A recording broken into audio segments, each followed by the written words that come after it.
Bom dia. Vamos falar aqui agora a aula 4. Vamos falar então da igreja, né? Da igreja. Começamos falando sobre o livro de Atos, né? Que lá nós vemos traz para nós a igreja primitiva. Mas nós temos que falar e lembrar que nós hoje não vivemos de acordo com aquela igreja primitiva, né? A igreja que foi constituída. Fala-se até que o livro de Atos devia ser chamado Atos do Espírito Santo. Mas não foi assim até os dias de hoje. De lá para cá teve muitas mudanças, né? Muitos processos de mudança. Então o livro de Atos, né, no Evangelho segundo Lucas, já falamos que Lucas era um médico e ele era o quê? Um historiador, né? Ele aprendeu com Pedro, com Paulo. Ele é um historiador, ele não andou com Jesus, ele era um historiador. E ele escreveu, né, para Teófilo, pode ver lá no início do livro de Atos, do livro de Lucas, que ele escreve para Teófilo, ele é histórico, né? Aliás, todos os 4 evangelho, que é Mateus, Marcos, Lucas e João, são livros históricos também. É a história do evangelho, história da manifestação do Messias, né? Então, no Evangelho segundo Lucas, temos o relato de tudo que Jesus começou a fazer e a ensinar no poder do Espírito Santo, né? Toda a Escritura divinamente inspirada e proveitosa para o que? Ensinar, para corrigir, para instruir. Está lá em 2 Timóteo 3,16. Então, nós temos que falar sobre o Espírito Santo. Por quê? Porque a doutrina de Cristo é o Espírito Santo. Então, Lucas, das muitas ocasiões em que ocorreu o batismo no Espírito Santo, ou quando os crentes foram cheios do Espírito Santo, ele sempre as muitas atividades do Espírito Santo no livro de Atos, que fornece à igreja os padrões, forneceram para nós os padrões, né, de justiça e de testemunho do poder, né, do poder de Deus, através do Espírito Santo, neste reino de Deus. Então, a palavra-chave, né, do livro de Atos está em capítulo 1, versículo 8, que fala: recebereis a virtude, recebereis poder, né? Então, o termo original para esse poder é dunamis, né? Que significa poder real, poder em ação. Esse é o versículo-chave do livro de Atos. Não podemos esquecer. Poder, né? Poder significa mais do que força ou capacidade. Por isso que quando nós somos batizados no Espírito Santo, o que nós recebemos? Uma capacitação para sermos o que nós não somos, para fazer o que nós não faríamos. Então, poder significa mais do que força ou capacidade. O batismo no Espírito Santo trará o poder pessoal do Espírito Santo à vida do crente, né? A vida de cada um de nós. Esse poder do Espírito Santo que se move em nós é que faz a obra, né? É que faz a obra. Enfim, lá em Atos 1, versículo 5, está escrito assim: porque, na verdade, João batizou com água. Por quê? Porque João, ele veio preparar o caminho. Ele veio preparar o caminho. Ele era da essênio, né?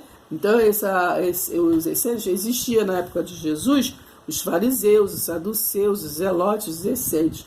Ele pertencia aos essênios. Os essênios, para ser essênio, eles tinham que se lavar no Rio Jordão, eles tinham que se lavar, e eles andavam separados, né? Aquelas roupagens, se você for lá estudar sobre João Batista, né, vai saber como é que ele andava, o que ele comia, né, mel, eles são sempre destacados das pessoas. Então, para ser um essênio, tem que primeiro se lavar no rio e botar o quê? Novas vestimentas, ser nova criatura.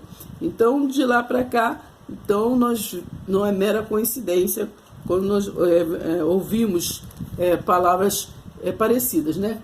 Quando o Deus se batiza, vira nova criatura. Então, Atos 1,5, porque na verdade João batizou com água, mas vós sereis batizados com o Espírito Santo, não muito depois desses dias. Né? De qual dia estava falando? Desses dias que se batizavam para arrependimento, mas vocês vão ser capacitados, vocês vão ser batizados pelo Espírito Santo, porque sem o Espírito Santo nada vocês vão poder fazer. Então, é esse o batismo, né? Que fomos selados, Efésios 1,13, é nele que agora vós estáis, depois de ouvir a palavra da vossa salvação, tendo nele crido, né, foste selado pelo Santo Espírito da promessa. Então nós temos que estudar a Bíblia e compreender o que está escrito, não é verdade? Então, então nós sabemos que a Bíblia, já falamos, né, ela tem muitas traduções diferentes. Ela foi escrita, né, na antiguidade pelos fariseus, ou pelos escribas, né? Pelos escribas, que os doutores da lei, que eram os fariseus, os saduceus, eles tinham os escribas que escreviam. Naquela época, uns eles criam na palavra escrita e outros na oral, né? E parece que os saduceus eram na linguagem oral. Então, mas tinha os doutores, né, da lei, aqueles que põem a lei em primeiro lugar.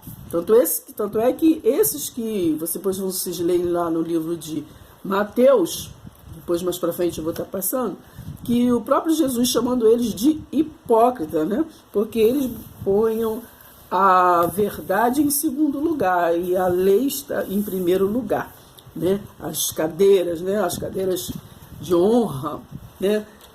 No tempo de Moisés, eles punham em primeiro lugar. E até nos dias de hoje, no reino que nós estamos vivendo, depois eu vou estar lendo lá em 2 Coríntios, que também foi assim, também é assim, também. Eles priorizam a Moisés, né? Priorizam, tanto é que tem várias coisas sobre Moisés, eles priorizam Moisés e no caso, põe um espelho, né? Para nós não vermos a palavra de verdade, da verdade, como diz lá no livro de João, né?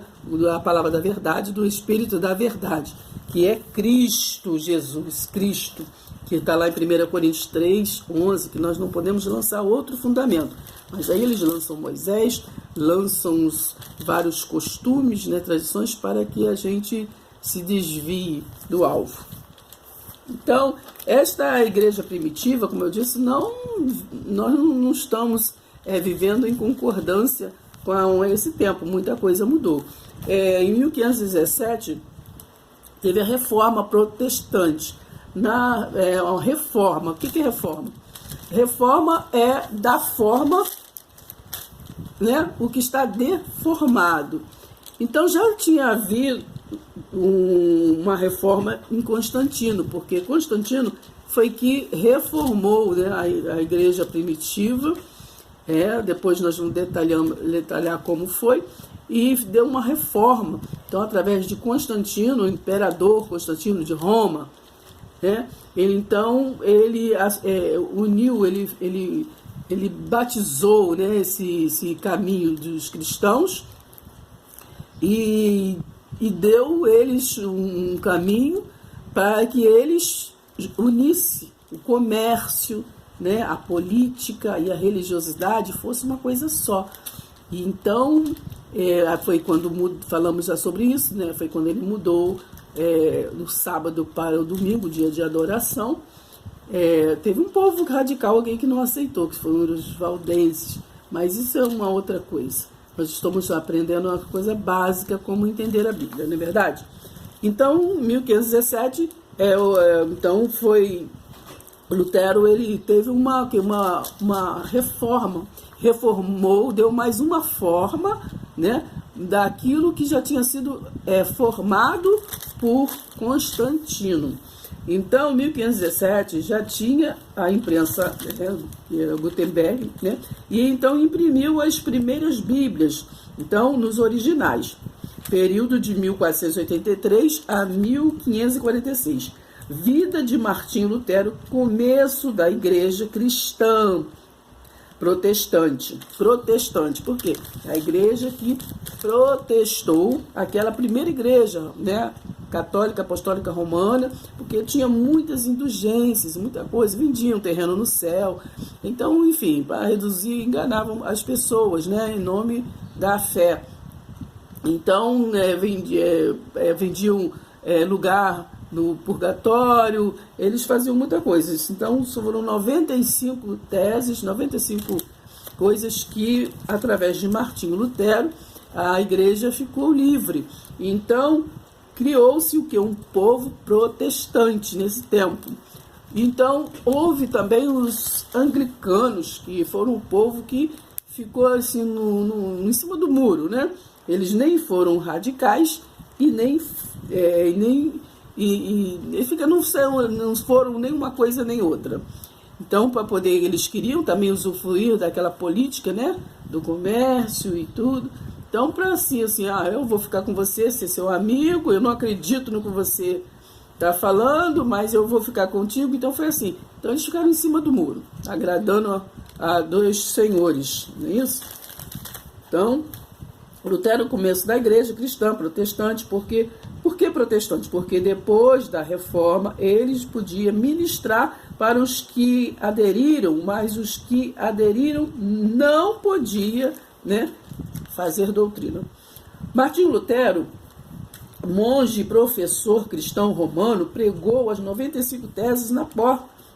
Ele viu, na porta da igreja, do templo, ele viu que a salvação bíblica é pela graça, né? Está lá em Efésios 2:8.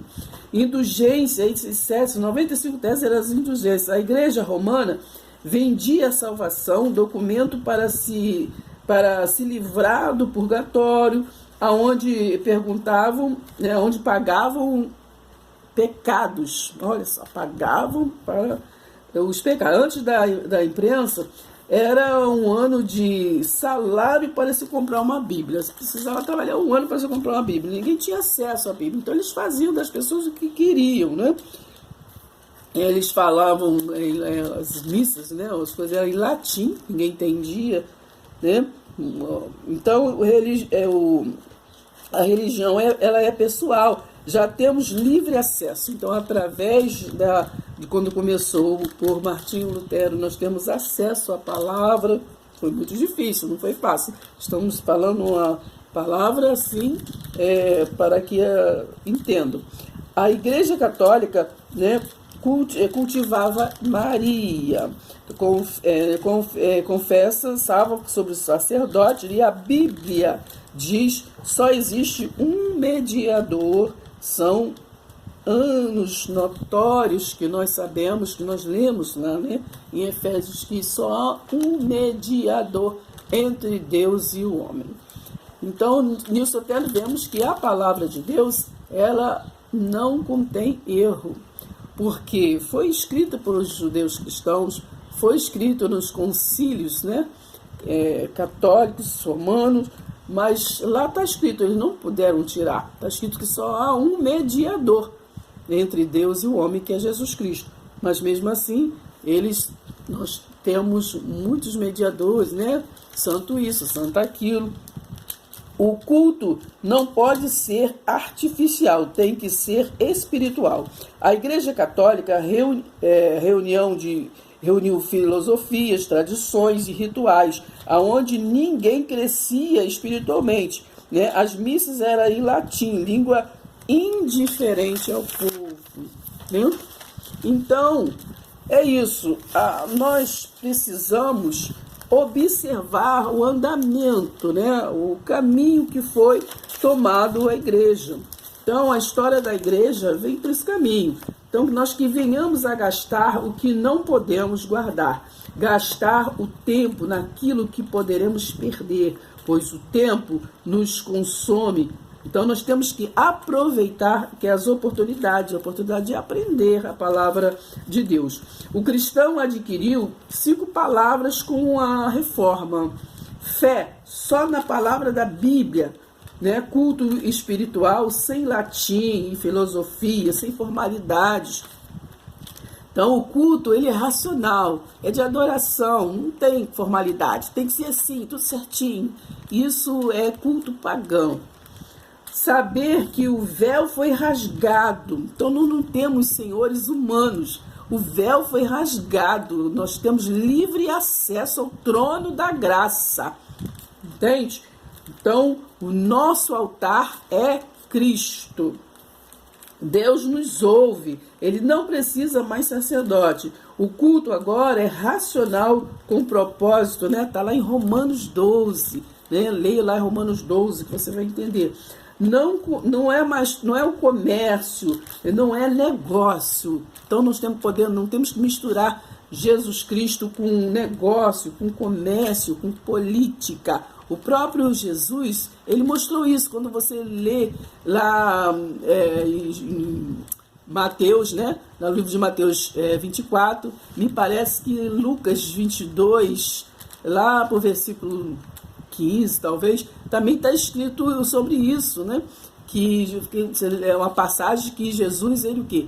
Ele derrubou aqueles cambistas que estavam fazendo comércio na casa de oração, né? E no Mateus 24, eles foram mostrar a beleza do templo, e Jesus olhou e disse: não vê tudo isso? Tudo isso não vai restar, não vai ficar pedra sobre pedra. Então, é isso. Então, Romanos 12, né? Não é comércio, não é negócio. Por meio de Jesus, a graça é individual. Entendeu? Ninguém se responsabiliza por você. Pela graça sois salvo, né? E quem te salvou? Foi Jesus Cristo, né? Não foi A, não foi B, não foi CNPJ. Então, começou a fé, é pela fé em Jesus Cristo. 1 Coríntios 3, versículo 10 e 11. Não podemos lançar outro fundamento. Começou a fé. Vamos ler também lá em Hebreus 11, do 1 ao 6. Né? Então, lá no versículo 6, diz que é preciso que nós creiamos em Jesus Cristo. Então, começou a fé nacional brasileira, né? O surgimento no Brasil. O Brasil colonial, né? Primeiro, foi lá para os anos 1532, e depois tivemos, né, também a reforma luterana, também tivemos os caminhos dos protestantes, tivemos os calvinistas, né? Que também entrou, parece que em 1577, então, que me falha a memória, vem daí acho que os presbiterianos, não sei. Então, neste tempo, fizeram um documento sobre a regra de fé protestante. Isto gerou revolta aos católicos. Os cristãos morreram muitos, mataram muitos, enforcados, entende? Eles não aceitavam essa reforma, esse novo entendimento. Pois foi feito um decreto para matar os que confessavam ser protestantes. Então, aqueles que confessavam que eram protestantes, por isso que alguns ficam em cima do muro, né? No Brasil era oficial o catolicismo romano. Então, eles matavam todos que eram contra, né? Então, depois foi se indo, né? Depois teve o Brasil também, a monarquia. Eu estou falando resumido para não ficar um vídeo muito extenso. Depois, o Brasil republicano, né? Que começou a divulgação do culto pentecostal. Esse culto nosso pentecostal, você é pentecostal? Então começou no Brasil republicano, começou o Estado laico, né, separado do Estado, então, começou a ficar separado a religião do Estado. né? Aqui os católicos deixou de ser o poder absoluto, né? A Igreja Católica Apostólica Romana. Então deixou de ser a religião oficial. Então que agora, antes os protestantes morriam, agora não, agora ganhou direito de culto, né? Nesse Brasil republicano. Então, agora nós temos a liberdade religiosa. Então, processo nacional que é divino.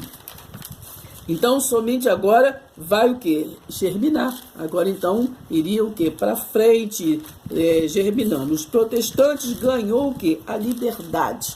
Então, nós, os protestantes, que somos nós, ganhamos a liberdade. A liberdade que é de poder falar, de poder ter acesso até a palavra de Deus, né? Então, surge aí o movimento pentecostal, né? Do protestante, gerou então um povo pentecostal. Doutrina do Espírito Santo, que é aonde nós temos que chegar a esse entendimento, que é o reino estabelecido por Jesus Cristo. Então, no primeiro século acabou a profecia, começou no pentecostal o reavivamento pentecostal. Em 1910, né, começou lá a Assembleia de Deus, né, os 2 missionários fundou lá no Pará. Depois tivemos a Congregação Cristã, que ali foi gerado vários segmentos, né, o presbiteriano, etc. Tiveram vários segmentos. Em 1951 entrou a Quadrangular, né, pentecostal. Então, ousada no ministério, né, através do ministério feminino. Deus é Amor, né, também, Davi Miranda, em 1977. Bem, depois começou, em 1977, começou as igrejas neopentecostal. Uma igreja, o quê? Que misturou o pentecostal com a igreja congregacional. Então veio primeiro a neopentecostal, né, que é a mãe, é a Igreja Universal do Reino de Deus. Depois veio a Mundial, a Igreja da Graça também, né? Renascer e a Plenitude. Amém?